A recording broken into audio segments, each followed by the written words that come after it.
Welcome to ACFIM Talks, yet another edition where we discuss nothing but money in politics. We follow the money, whether it is politics or a public policy, we follow the money content in it. And with me, I'll be introducing my two panelists for today.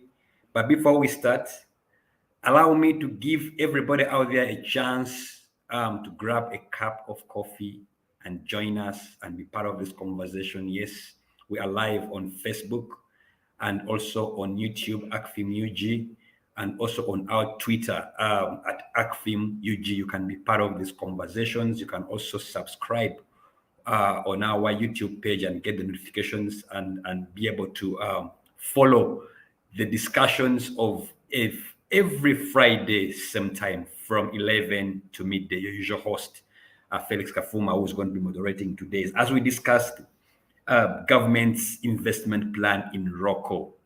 You all know last week that story was broken when it came to light that government was planning to buy shares in ROKO, a local construction company. So we want to discuss and see whether it makes business sense. Is it business? Is it business for government, or is it just politics?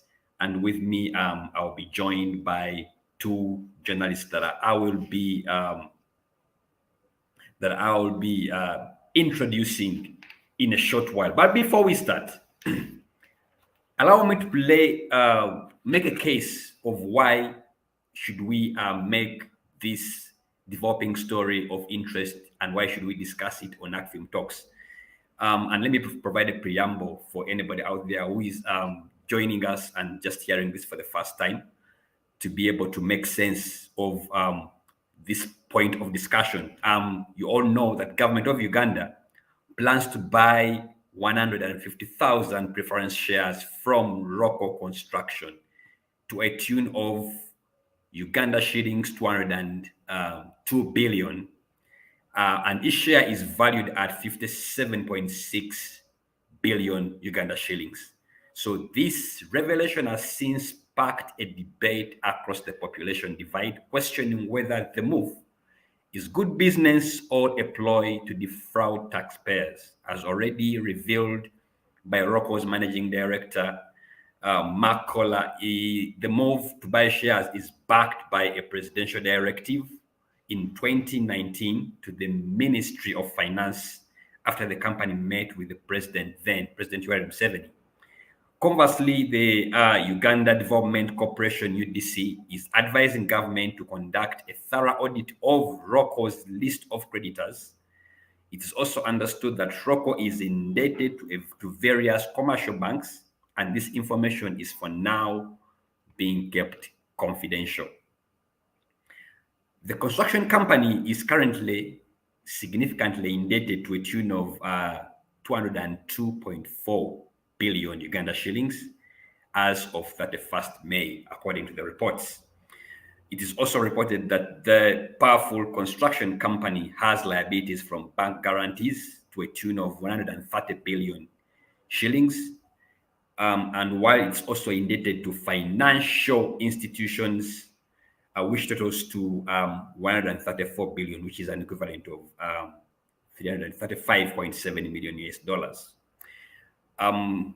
The state minister for finance, when he was defending government's interest to buy shares in ROKO, early in the week told Parliament that ROKO being cash strapped has affected various government projects, such as the new chambers of Parliament of Uganda, the Inspectorate of Government, the Uganda Cancer Institute, and the Ministry of Finance. ROKO currently has projects in hand with signed contracts worth 1 trillion shillings or more, slightly more, of which 696.6 billion shillings are government of Uganda projects. Out of the 1 trillion worth of contracts, 292 billion shillings, equivalent of construction works, remain uncompleted. The consequence of the company's collapse would therefore impact these projects negatively. And that's the argument that is being raised by government that was presented by the State Minister for Finance, Henry Msasizi. However, precedents involving presidential directives to bail out private companies have tended to be shrouded in controversy with corruption headlines, such as the Lubowa Specialized Hospital that involves the Italian investor Pinetti. We also had the Basajabaraba bailout and many others. So we are putting this into spotlight, and today's edition of ACFIM Talks, we want to explore and navigate whether the government's decision to invest in ROKO is good business. Is it business or is it politics? With me, I'm joined by two journalists. Today is an all journalists cast. I have with me Idris Chugun. I hope you've sorted your connection. I have with me Idris. It's good to have you after a long time. You're welcome to ACFIM Talks.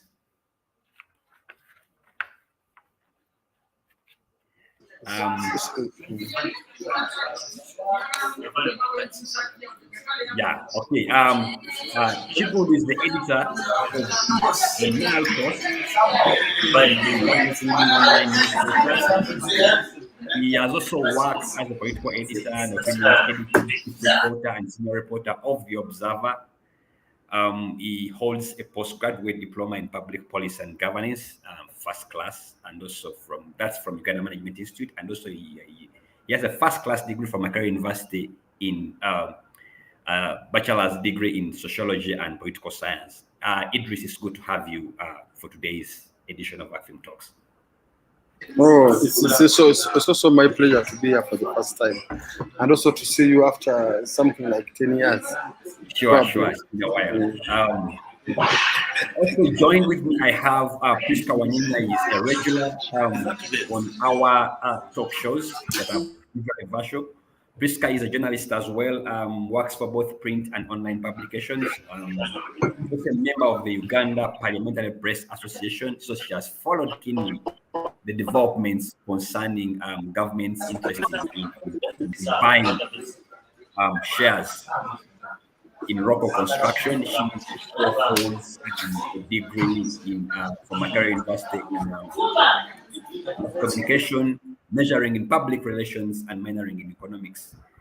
She covers business, court, and parliament, and also has an interest in transparency and accountability issues, including respect to human rights. It's good to have you again, Priska Wanyanya, this time on a Friday.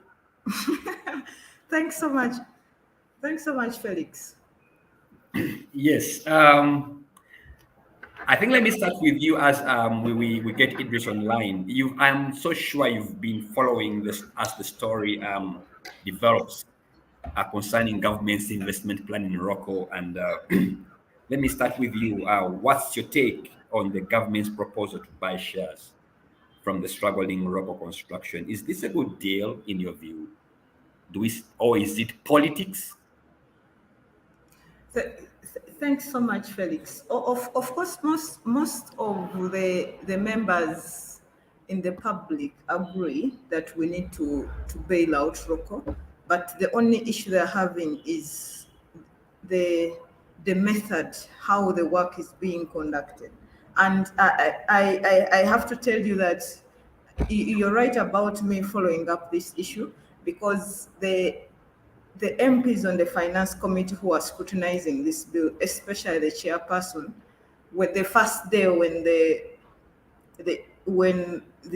held the meeting with ROKO, they made us actually journalists to stand outside for about, because they were having an in-house meeting, and I'm told ROKO had initially asked the committee to have their meeting in camera.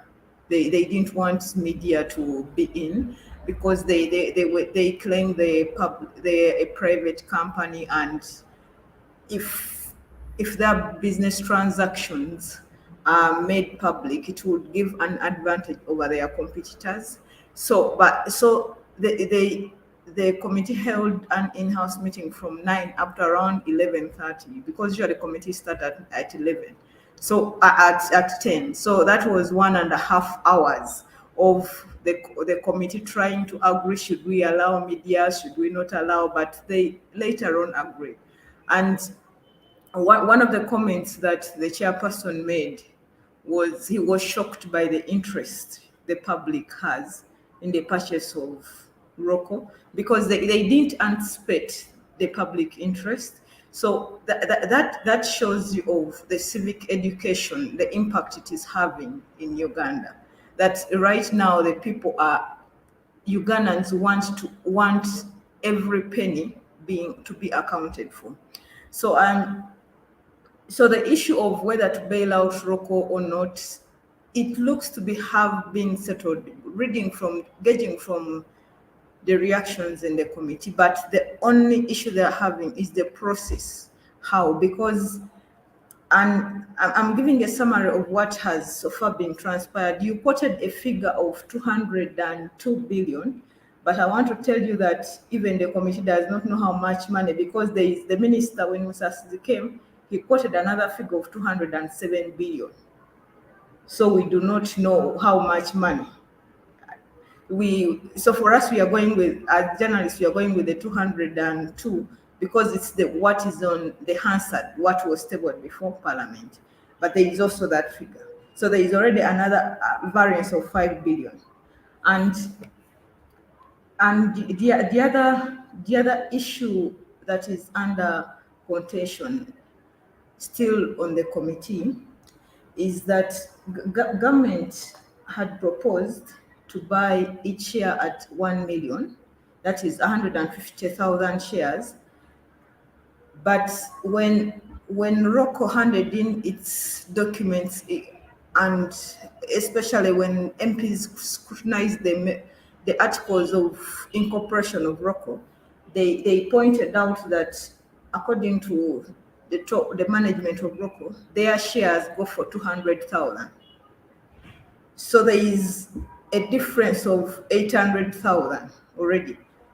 And if you do a simple computation, if you're to say that government is buying each share at 1 million and they are buying 150,000 shares, that would mean 150 billion. And if you go by the price of ROKO, that puts its share at 200,000, it means all the 150,000 shares are going to go for 30 billion shillings. So there is also a difference of 120 billion that cannot be accounted for. Are you getting that, Felix? Because there is 150 for government, there is 30 billion for. And the other thing that the MPs highlighted was even the 150, if you look at the articles of incorporation of ROKO, it seems they don't have 150,000 shares. So some MPs, I think especially if it was Masawa Karim who said these shares do not even exist. They are just going to be created. So there is, when you talk of the whole transaction being shrouded in secrecy, that is it. Of course, the whole document of ROKO that was given to the committee, it was not given to the media because they thought we could leak the information to their competitors.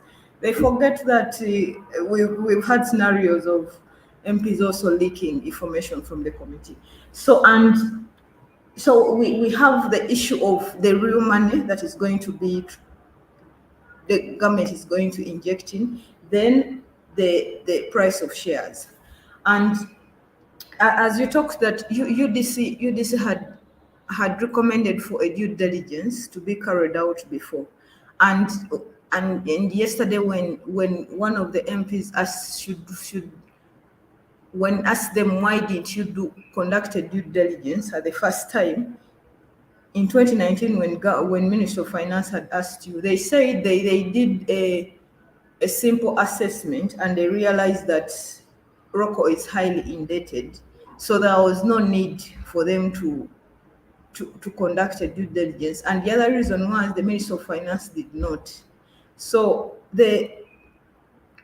did not release the money for them to conduct the due diligence, that the evaluation at that time.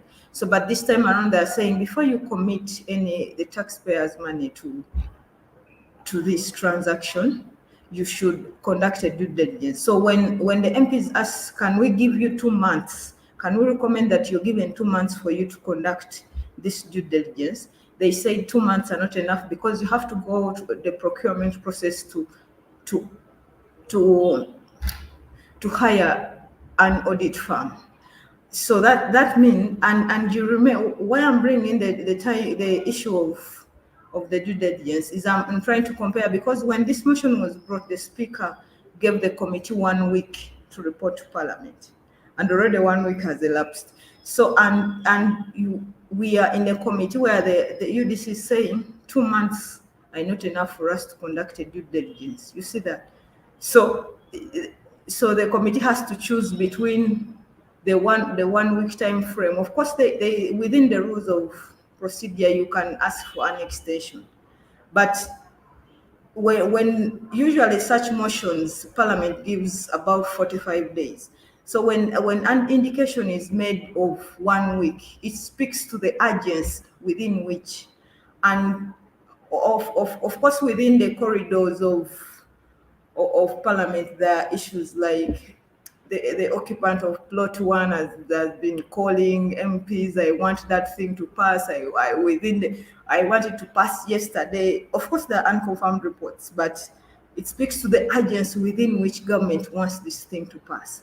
But when you interact with the MPs and interface with the witnesses, it shows you that this is work that the Ministry of Finance should have started on in 2019 when the president gave them the directive.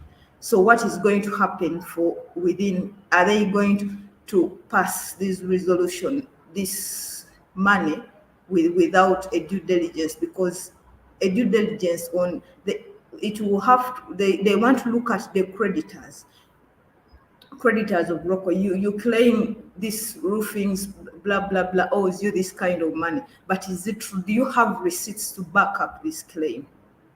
So those are the differences that have come out during the preliminary investigation. And I'm right now, I left Parliament because the finance minister was before Parliament, before the committee. They are still going through the same issue because the first meeting was aborted on grounds that by the time the minister brought the motion, they had not gotten the resolution from ROKO the resolution of the board of directors. Of course, the resolution is done that tells you that ROKO has agreed for government to come and buy shares. But when you scrutinize the articles of incorporation of ROKO, you realize that some of the clauses bar ROKO to bring in private shareholders, like especially government. So the resolution from the board is a key document that they would need to base on. So I think that is why the meeting today is the minister has to table the resolution before the committee. Okay, thank you so much, Priska. Let me bring in here Idris to weigh in. First of all, you've had a very interesting key significant facts here. One, it's a directive. Everything around this deal is a directive from plot 1B. 2, we are seeing variance in figures being floated, 207 billion versus 202. 3, we are also seeing a variance in terms of the value of the shares. We have a difference of about 30 billion. And we've been here before where usually public, such deals are hijacked by scrupulous people who want to gain from them. You're a public policy specialist, you're a reporter and investigator as well. What's your take? What do you read into this? Unmute, Idris, just unmute. The way you framed the debate, I think, speaks volumes already. You asked, is it a business decision? Is it politics? I think I've had my colleague Priska, and I think she has made she has given fairly a thorough report on the status of the takeover and what has happened. For me, I'm not going to deal so much on the legalese, on the board resolutions and what. I'm just going to give you 2 pointers to show that the government steady takeover of ROKO is purely political. It has nothing to do with the, political. If you are old enough to remember that when one of the first founders of ROKO died in 2005, ROKO in 2005 lost one of the founders. Museveni in his tribute said that ROKO was one of the companies that stood by NRA in the bush war that gave us a lot of money. And ROKO has been very key in fostering this economy. That's in 2005. In 2013, when the second founder, Kola, died, because the current MD is the son of this, in 2013, I think there was talk that ROKO was trying to exit Uganda because of those problems. Two of its founders are there. Museveni told the mourners, no, you are not going anywhere. I know you are founded by people who came from here, but you are essentially a Ugandan company. Don't exit. Actually, that was the message. So, my reading of this is whatever, and that's why you see there's a lot of secrecy, a lot of this decision. ROKO is not the only company in Uganda that needs saving. Yes, you can't run away from the fact that it has made a significant contribution to the economic development and what, but it's not the only. There's the reason why government, for example, zeroed on ROKO and not Gaga, like someone was pointing out in the certain forum I am. Gaga bus service is also collapsing. There's a reason why. And secondly, why would ROKO go for the option of government to buy shares until you try to go and get a loan from UDB, Uganda Development Bank, a concessional loan? And that's also another question. Why are they eager for government to buy them? What are some of the things we don't know? Like some MPs pointed out, why can't they go and take a loan? And when you look at ROKO's performance in the last 3 years, with the exception of 2020 and maybe 2021, whose figures I don't have, ROKO has been making profits according to their own financial statements. I know every business faced challenges during the COVID-19 lockdown, but when you look at the general financial status of, I don't think it's in the kind of situation where you say it's very dire. You have so many other businesses that have almost gone under. Just the other day, one of the prominent businessmen, it's facing auction. Some of these properties are facing auction. The story has been making news. But you ask, why would the government? Don't know. Those statements of Museveni at the death shows you something. ROKO is essentially, and that's why it's a directive. It's a directive. It's not even a coincidence that ROKO has been given contracts to construct many of these public institutions. You get it?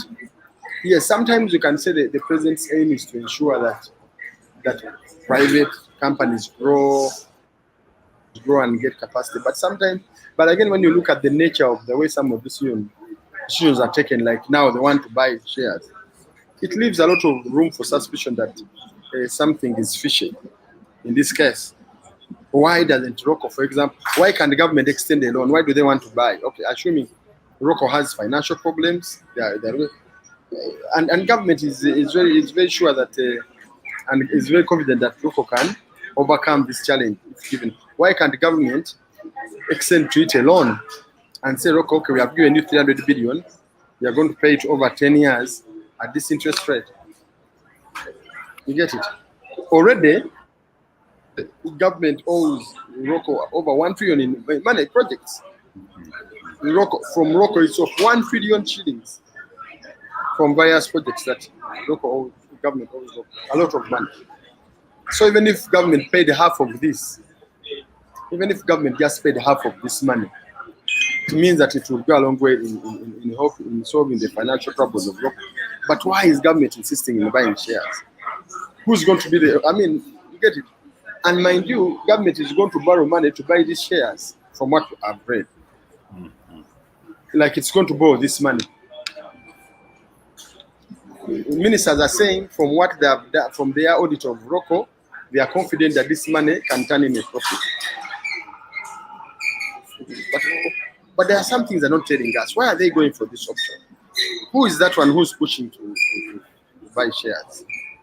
Is it because are those shares public shares? Are they owned by Ugandans? Are they owned like by some individuals who have their own interest?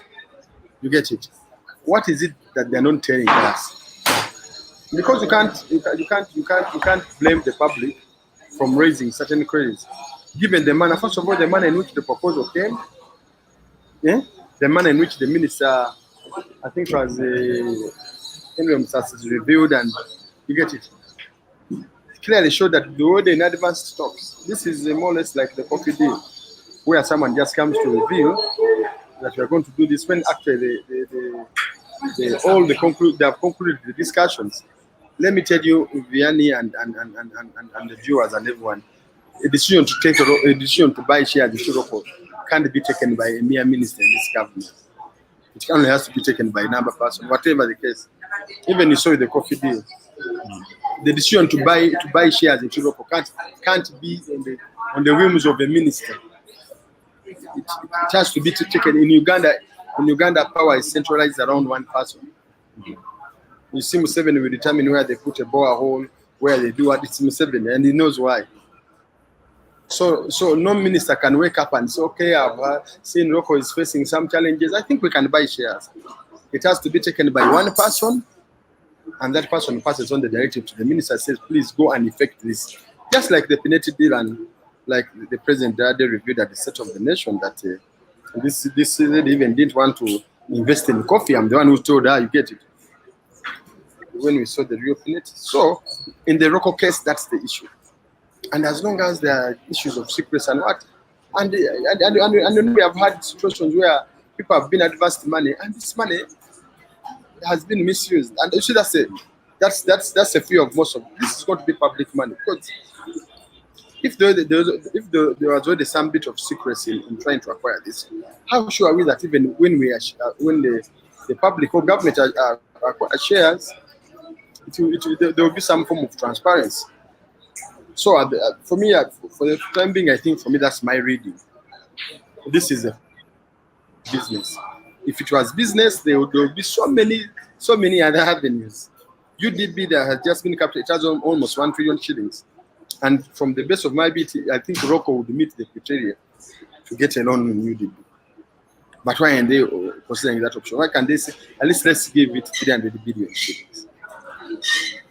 Why are they going for this option of buying shares? So that's my reading. Yeah. Thank you so much, Idris. Let me Priska, you've had very interesting perspectives. Idris points out 2005, one of the founders dies, and the statement is made by the head of state, clearly showing that Roko stood by NRA. You can see the history. 2013, Kela Senior dies, and the president assures Ugandans that Roko is still in Uganda. 2019, a directive is made. 2022, it's being followed up on. What do you read into the timing? Looking at that timeline, what do you read into the timing? Why now? And I think it's apparently clear that there is someone very interested in this deal, even though you've just been explaining issues to do with due diligence, how they're trying to fast track the process. Why now? What is it that we don't know, we should know, that is inspiring this deal at this point in time? Priska. Oh, okay, thanks so much, Felix. And this whole Roko incident reminds me of the time when Parliament was trying to revive the national airline, Uganda Airlines, because the committee was had almost written its report, and I think they had reached almost on the stage of signing when they realized that the Uganda Airlines was registered, the company was registered in the names of, I think there were individuals, the shares were so were registered in an individual. So this, and you know, we have seen many cases of, you talked about the Pineti deal, especially the Lubowa one, because, and it's a common practice. An investor comes, meets the president, so you hatch the deal and say, how are we going to go through this? So it is not a, it shows you of the practice of the president, because he's kind of the calculation. He doesn't just wake up one day and take it to you, and there is always a process, underground work that is carrying out. So we are looking at Ugandans being used to pay the debt of a war hero, as when you look at the perception of, when you bring in the perspective of, he helped us during the Bush War. So we want to use the taxpayers' money to, and what implication is this having? Because that means that, and UDC warned Parliament that from their experience, they've seen that most of these companies, the issues they are having come from governance, the poor governance within, mostly the bickering between management and the board. So that is why they recommended for a thorough investigation into the workings of both the board and the management. So we are looking at a company that has been spoon-fed from the initial start. That is why they are able to simply walk into State House and say, we are having some challenges. Here we go, provide. Because when you look at all these contracts that ROKO has been having, and first of all, they say that they met the president in 2019, and when you looked, the current MD said he has been in the company for 16 years, and they have only made losses in 2012, again in also 2020. So for them, and when the past years they have been recording profits. So the moment they met with the president in 2019, the next year, 2020, they recorded a loss. So that is the reason as to why some MPs were asking, is it a coincidence that the moment you meet a president, you make a loss of about 3 billion shillings? So it is reading to a scheme that has been hatched, and Parliament is now being used to formalize this scheme in that, and to formalize this scheme so that the whole idea of the person who helped the government when they are in troubled times is being paid, rewarded for their efforts. And we also, you know, initially when we were outside, some people thought ROKO was kind of a top tier company, one of the companies that you would look at. But when you even look at it's, they claim to have been in Uganda, I think in the 1960s. I can't recall the year. But when you look at the certificates of their registration took place, I think in 2010 or 2005. I need to check the records. So you ask yourself, how has ROKO been getting all these contracts when even its registration is into question? Because ROKO is not a small, they are built buildings like the Central Bank, NSSF, and all these documents are scrutinized by government entities before these contracts are given out. So I'm looking at government simply babysitting ROKO, and the company feels like they are entitled to this money from government because they hoped to bring you in power. So it is our time to also eat. And the problem is, yes, and the problem is we do not know the state of indebtedness of ROKO.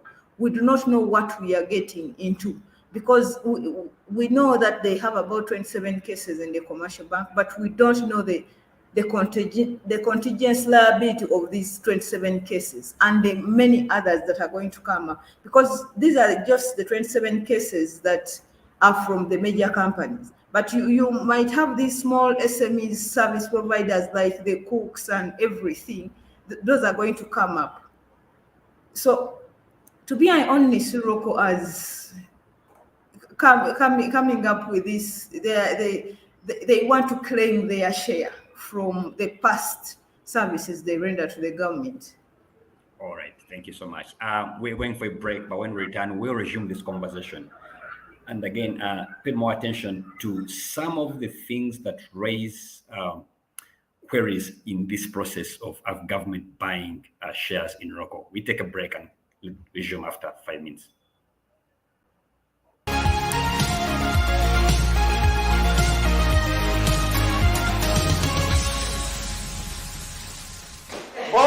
My people, a cup of coffee, please. There is tea, everything. Snacks are on the way. Your thanks, but the reason that's why we are here, our people need improve different services. We at least need an ambulance at every center. My sub-county is the forest. We used to depend on the former MP's vehicle, but when he lost his elections, he took away his vehicle. Of course. So what does that mean? Use your budget as a district to procure the ambulances. Oh, if I could, I would. But unfortunately, government operates differently. I'm saying, Chairperson, this is very serious and urgent. Yes, I know. And why are they called local leaders then? Local government. You people, who sent you here? I know, of course. We are concerned citizens who are watching people dying every day. We've lost our beloved ones just because of poor health services. Something has to be done. You are right. Something has to be done, and very fast. Yes. That's transport for you. Go back. But All your concerns are taken care of. I will handle. But Have a Chairman, safe journey. Thank you so much. but this man seems to undermine our cause as to why we're here. No, don't misunderstand me. This is just transport, no strings attached. Chairman, we came here to discuss and find solution to our problems. But it seems you don't want to engage with us. Let's go and mobilize people, and you will see how serious we are. Good citizens, let us always hold our leaders accountable. Leadership is a service, not a privilege. Contribute today at www.politicalfinanceafrica.org/donate.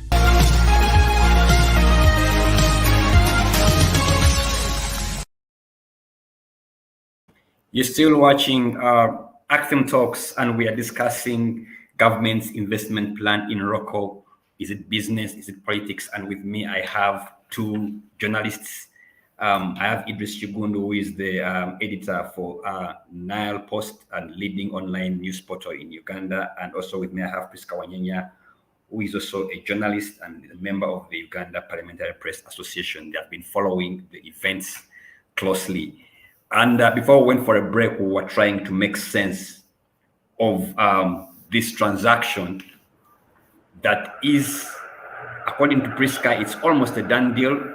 I think the haggling is about the process. Of course, where you have a presidential directive, it's almost a done deal, save for the coffee deal of Pinetti, which I'm told is not yet over. But let me come to you, Idris. I've been looking at the trends here. We had the case of Basaja Balaba, I think somewhere around 2012, 2013, where he was also bailed out. But this bailout came in the aftermath of around 2011 elections, and there were concerns that probably that money, Basaja Balaba supported NRA then, which is now NRM. The NRM as a party in the 2011 elections. We then in 2020 we have Pinetti and the Lobawad Specialized Hospital deal. I think it's around the same time.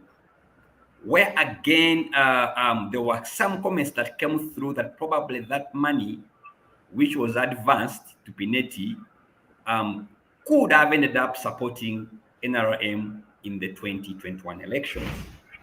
Now, you've just reviewed in 2005 the sentiments of the president towards ROKO. It's 2022. It's a bit early, and I'm asking myself, what do you read into, especially where we've had precedents of government bailouts to certain individuals that that kind of like coincide with political seasons of elections? Should we read it? Is there something we should get concerned about concerning everything happening around ROKO? That could this money have? It's 2022, we had elections in 2021. Could this money somehow have found its way financing partisan politics? Felix, for me, I have no problem with government bailing out businesses because they are the backbone of our economy. Governments elsewhere do it. If you remember very well, Obama bailed out the automobile industry when he had just come as US president. But for me, the issue I have with in Uganda's case, because those countries have regulatory frameworks which guide that bailout. They have laws that guide. The problem in our case is that the bailouts are premised on individual whims. It's the one person who chooses, says now Basajaba. In fact, remember even they brought up Basajaba, those were the same arguments made. Why Basajaba and not other people? Because remember, a number of also other businessmen we are not doing well. And in this case, why Europe and not other companies, the issue I raised, Europe's issue comes at the same time because Gaga has been one of the biggest transporters in West Nile. That's been an important role. Why not? You get it. Why Europe? So if we had a law, if we had a framework, then we would know what criteria is usually followed. And because there is no framework, it means that this process is subject to abuse. Anyone can wake up and, subject to abuse. We can't put some of this for account. We don't know whether that money we are going to use it for that. You hinted that when they gave Pineti, I think 2019, the hospital, there's something you hinted about. Pineti was given money, but the election also was nearby. So we don't know where that money was really. The reason why the hospital is not moving is whether the money was instead diverted to. It's the same, but it's the same scandal with the vaccine. This vaccine money that of Dr. Musenero. We all knew, people knew, even the scientists, that we didn't have the capacity yet to develop a vaccine. But that money sort of came around, a lot of money. It is around the time of the elections. So the vaccine development thing could have been a cover. You get it? Because eventually, Uganda hasn't. We don't have the number of scientists. We don't have the technological ability yet to do a vaccine. You get it? So even the same thing with this. Why are they rushing the process? Like Mr. pointed out. It means there's a force behind. If this thing, if the deal is clean, and why don't you scrutinize it? Why can't the Auditor General who come and conduct a thorough audit in my view? Why does ROKO need this money? And why from government? Why can't ROKO go to commercial bank? Why can't ROKO go to UDB? Why can't someone said why can't it float shares on the Uganda Stock Exchange? All those are avenues of raising money. But why is it that specifically to the big government? Why can't ROKO approach another contractor, we have so many construction firms that are huge. There's this one that has been also winning out of road projects and what. Why can't it approach it and say, you guys, why don't you buy a stake in us? So it means that whatever is going on, it has the influence of someone. You see that this is a very guided process. ROKO did not just wake up one day and zero on government. There is someone who said that we must get it. But And you see the problem, because there is no law and because our institutions also are weak, including parliament, which is supposed to play that oversight, is weak. It's weak. It can't put the president or the executive in check. Because of all that, I don't think we shall ever get to the bottom of it. And then we can't ensure this money is really put its use. We don't know, a lot of money has been siphoned. We don't know where this money has gone. And even to make matters worse, this thing comes amidst an economic crisis when people are not doing well. The last thing we want to do now is to waste money which could have. Why can the government borrow money? If, for example, government wants to borrow 202 billion. We just had issue. Why couldn't the government borrow that money to enhance salaries of teachers? Why didn't the government borrow that money to build a health facility somewhere, to improve on health facilities? If government is even so willing and eager to borrow that money to bail out ROKO, what will the collapse of ROKO mean for them? If ROKO collapsed, how much money has it been paying to Uganda Revenue Authority? For example, is it so? Would it spell disaster for us? So why all this pressure? Why all this hurry? You get it? When we have a lot of unfunded projects, why all this hurry? The other day, government was put to task by activists, gender activists, about the promise for pads for school going girls. And the minister said we are looking for this money, but you know how much money is needed per year to do this? It's roughly about 2 billion shillings per financial year. From the last calculations I did, about 2 billion shillings, because many of these are reusable. They don't give you, because the way they don't give them pads every month. They give you pads once a term, because the pads are the kind of pads they wanted are reusable. But the government doesn't have 2 billion shillings to roll out that proposal. 2 billion shillings a year, a financial year, which will make it 20 billion shillings in 10 financial years. So the same government, so they don't have money to roll out this. They are rushing for 202 billion shillings. They are according to 202 or 207, depending on the reports, to bail out a construction company. Just a construction company, a private, which at this moment is just private. It's owned by private individuals. You get it? So where are our priorities? So for me, like I said, I smell a fish in all this, and I think it's a pity that our institutions are so weak. MPs are going to make noise, and I know I've covered them. They make noise, they come to hard, but eventually, just like the coffee deal, I had you comment. The coffee deal, I think, is a done. I don't think the parliament really stopped the coffee deal, but just put on pause. I don't think we have, because if the big man is really interested in this thing and is interested and it's his directive, I don't think parliament can stop it. They are easy to fix. He knows how to. Our MPs, they have out of vulnerability. Speaker covers them. They make noise, then they have a 200 million loan in the bank. So sometimes, and many of them make moves to be noticed. But for me, whatever the case, let me hope there's some kind of transparency. Let me hope there's some kind of thorough audit of ROKO's books. And also let there be a public debate among them. Yeah, the public should be brought on board. It's really something that we need. Even if the debate concentrated on only experts, economic experts, financial experts, and all, to give us a way forward. Thanks. All right. Thank you so much. Thank you so much, Idris. The number of questions Idris is raising, which equally part of my questions which I had when I was trying to seeing how prepare for and really actually ask these questions to you, Wanyenya, because you are covering this story, and I know some legislators also ask the same questions. I think everyone is wondering, why is ROKO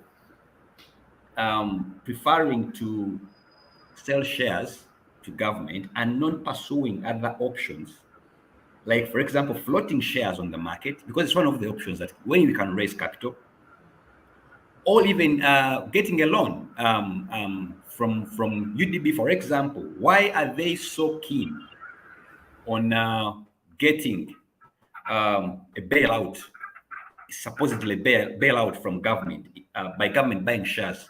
What is it? And probably you might be having some information you don't have. What is it that we don't know that is making the option of government buying shares from ROKO more preferred than other avenues? And remember, when you talk about government buying shares from ROKO, people tend to think government is something different. It doesn't affect them. But that is taxpayers' money. When you talk about government, you're talking about me and you. So what is it that we are not seeing that we should see? Probably, what is it that you are seeing that should tell us? Priska. Of course, those questions were asked, and the issue that Idris talked about. I think I lost Priska. I hope she gets back online, because I would want to pick what she has been able to dig, having followed this case closely from Parliament. But as Priska gets back online, let me continue with Idris. Priska, are you back? Let me continue with Idris on this one. As Priska gets back online, some people have argued that if let's assume hypothetically, and probably this is where it's going to end, that government buys shares in ROKO, and government is the biggest provider of businesses. What is the implication of this to the construction industry? Isn't it also bordering on conflict of interest? You have ROKO, where government has shares. Government is the biggest supplier of business. Where does this leave other local contractors in terms of competing for jobs fairly? But also, isn't this more of a conflict of interest case? Weigh in here, Idris. Well, I think it's a conflict of interest, in my view. You know, if government entered the first sector, for example, the construction company, it means because of its ability, influence, its ability to mobilize resources, its ability, because even if it's government, it means that it's going to get more, it's going to award itself more contracts than the other, because it's government. And also because at the end of the day, they want also to be profitable. So in my view, this could come at the expense of the development of the construction sector. We could see smaller players struggling, because you can't compete with the government. Even you have seen the same thing with in the banking industry, where players claim, where individuals, even companies, claim that government is the biggest borrower, even in the domestic market. So it means that it comes up, it mops out all the money. Then we private business people who would have wanted to borrow money, they can't. And even lending institutions, they prefer to give government, because the risks could be smaller, even if government changed, than give a private investor. So in this case, it means government is going to crowd out a lot of players in a sector. You get it? But also it means there's going to be out of conflict of interest. What happens when the government is the biggest? I don't know that it will be the biggest shareholder. 202 billion. It will give it a sizable holding, not. But if government is a big shareholder in ROKO, it means, and then it's the same. It means that it's going to be likely that almost all contracts of public institutions that involve, they are renovating in Mulago, they are building this thing, any public infrastructure of public sector, it means that they are likely going to give it to ROKO. I don't think there will be fair competition, in my view. I don't think there will be fair competition. Which raises the question, why? Could ROKO be a conduit of someone to get? Could this thing be used as a conduit by someone high up there to siphon out money? You get it?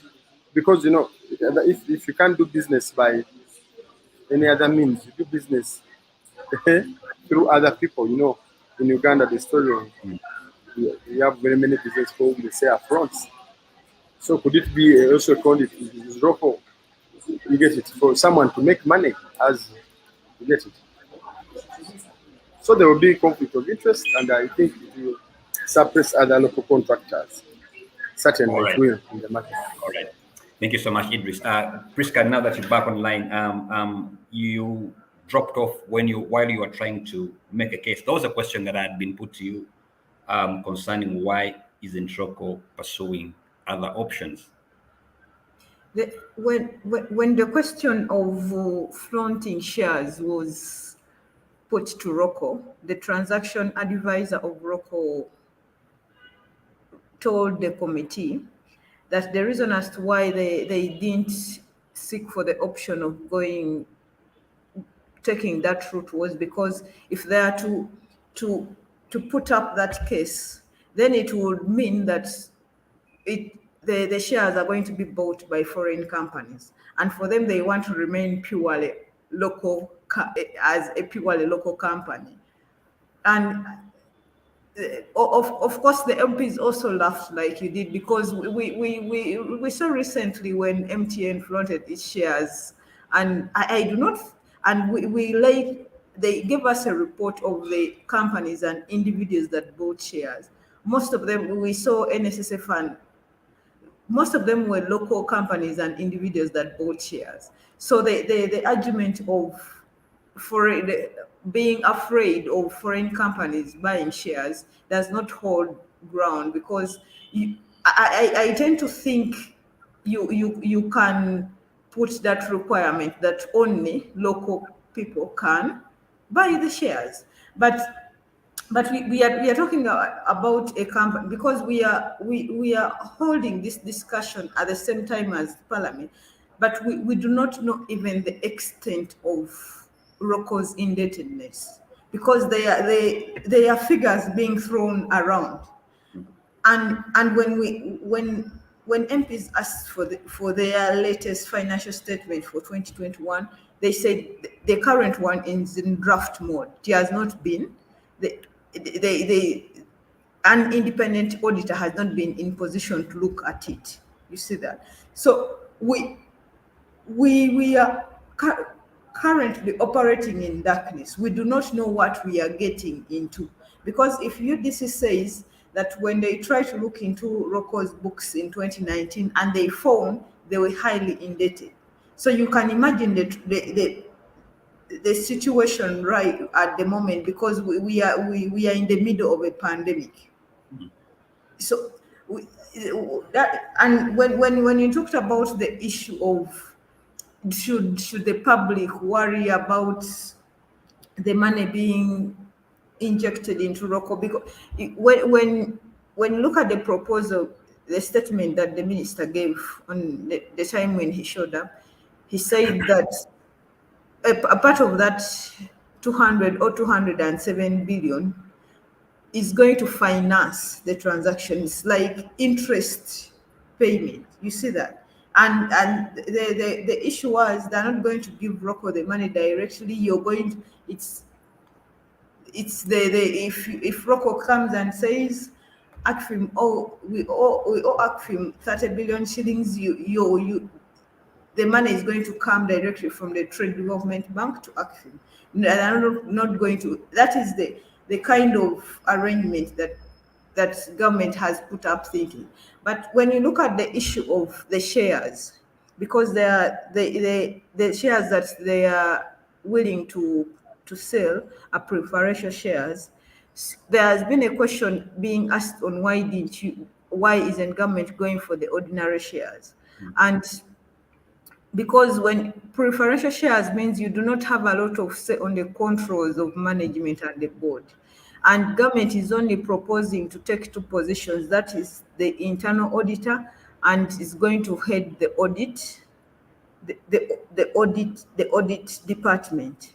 So, and we've had instances where I think there was a scenario of ATIAC recently when they told us that the government representative came to Parliament and said I was not position to have any of the interests of government implemented because The management simply refused to give me information, and they literally barred the individual from attending the meetings of management.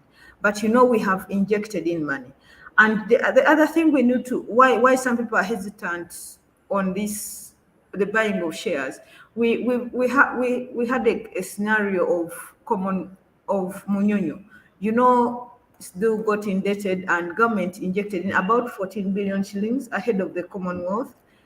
And I can tell you, up to now, government has never converted that money they injected into shares. And you know how that information came about was recently Sudhir was asking for 86 billion shillings to build a conference hall in Munyonyo. That is, and government had approved that money. But the MPs got wind of it and said, hold on, we have not yet received the 14 billion in terms of shares, and you want to give 86 billion for a conference hall. That is when the deal was held. But of course, in government, there is nothing like total halting. They are simply waiting for a strategic time. So, and also we realize that even when this money was injected in Commonwealth, the auditors have not been in position to go and audit, because the Audit Act says even if you have 1 shilling in a company, the auditor has the right to go and audit that company. But for some reasons, Commonwealth has been a special case. The only report that the company has is the one for 2015, so we don't know the last 5 years how they've been operating. That is why people are having fears on ROKO, on government buying shares in ROKO. What guarantees are there that these shares are going to be given to us anyway? Because the precedence has been set where the government injects in money and the shares are not converted. It's the reason as to why people are hesitant. And I was surprised when civil society CS Bag appeared before the committee and cheered on this transaction and said yes, government has. They actually supported the motion. And the civil society appeared after ROKO in the afternoon. I do not know whether they have updated their mind on this same thing. So when Idris talks about the weakness in the institutions and points out at Parliament, but I think even the civil society group has failed, because you're like the checklist of government. But if you come up prematurely and say give ROKO money to save the private sector, everyone wants to save the private sector, but how are you going to save the private sector? I think it was wrong for civil society to come out, CS Back to come out prematurely on that issue.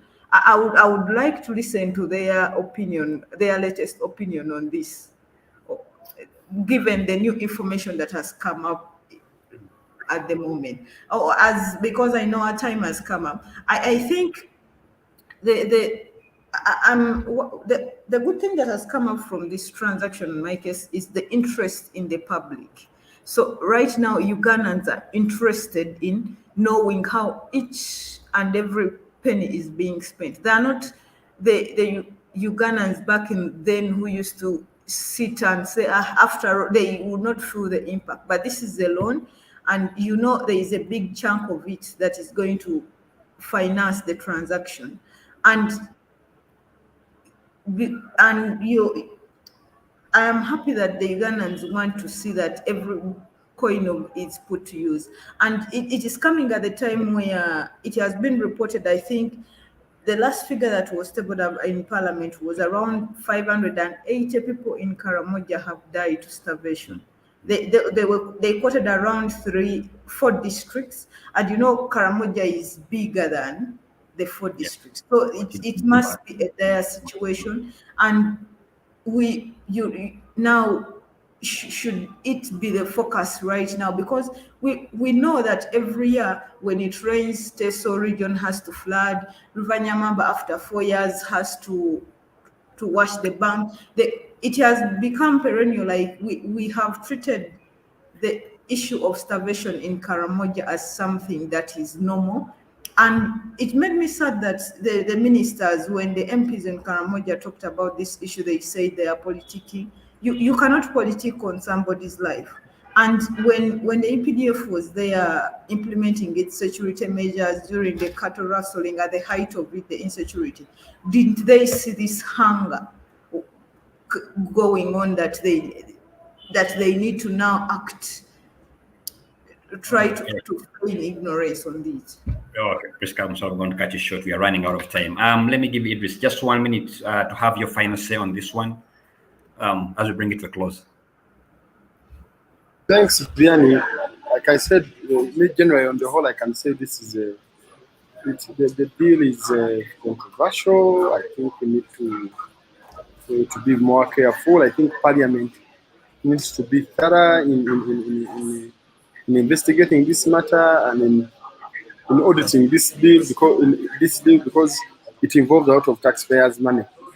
I think this is one of the deals that we should really raise a red flag. The civil society and everyone, I think. All right. Thank you so much, Idris. Indeed, it walks like a duck, quacks like a duck. Indeed, it's a duck. And I'm bringing this to a close. We've been discussing government's investment plan in ROKO. Is it business or politics? And I was joined with Idris Chugun, who is the editor of the Nile Post. I also had with me Priska Wanyanya, who is a journalist and member of the Uganda Parliamentary Press Association. Till next time, bye-bye. Take care. Stay blessed.